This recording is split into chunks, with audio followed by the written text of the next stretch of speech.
which is percentage increase and decrease. You can press play. Oh yeah, I already did. Excellent.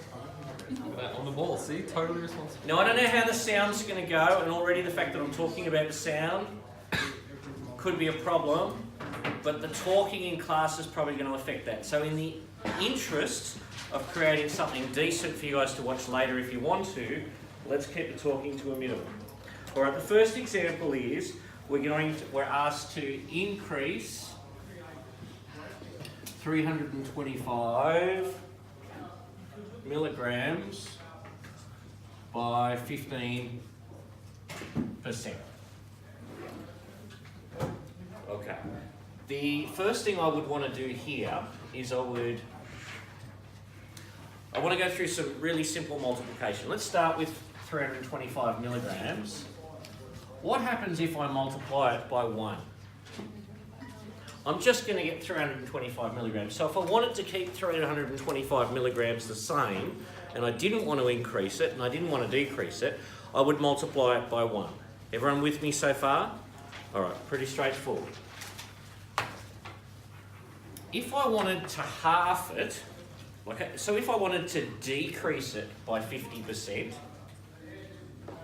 I would multiply it by 0.5. Okay, that would halve it or decrease it by 50%. If I wanted to double it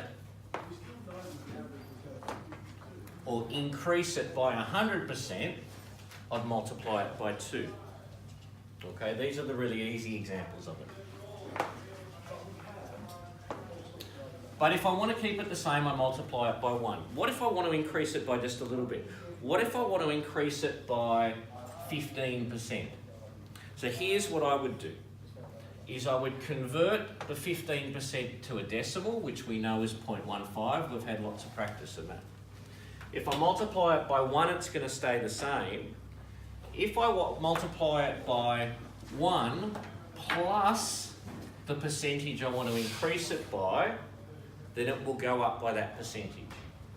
So in this case, 325 milligrams times 1.15,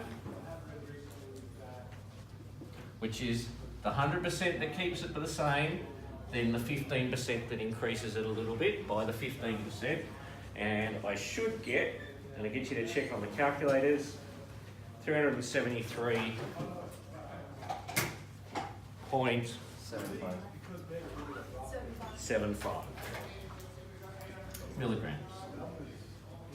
Okay, next we want to decrease. So now we want to decrease 325 milligrams by 15%.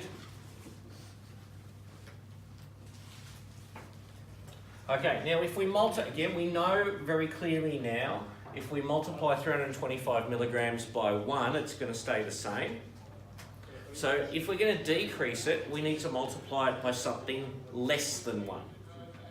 So 1 is 325 milligrams times 1 will keep it the same, but in this case, we need to decrease it, but same process, right?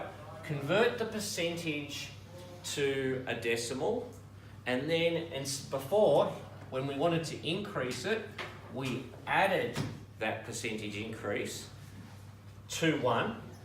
Now we subtract that percentage increase from 1. So it's 1 minus 0.15.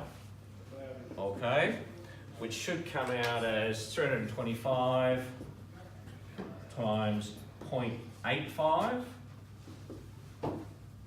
with the answer being 276.25 milligrams. Jaden, can you press stop? I can. Thank you.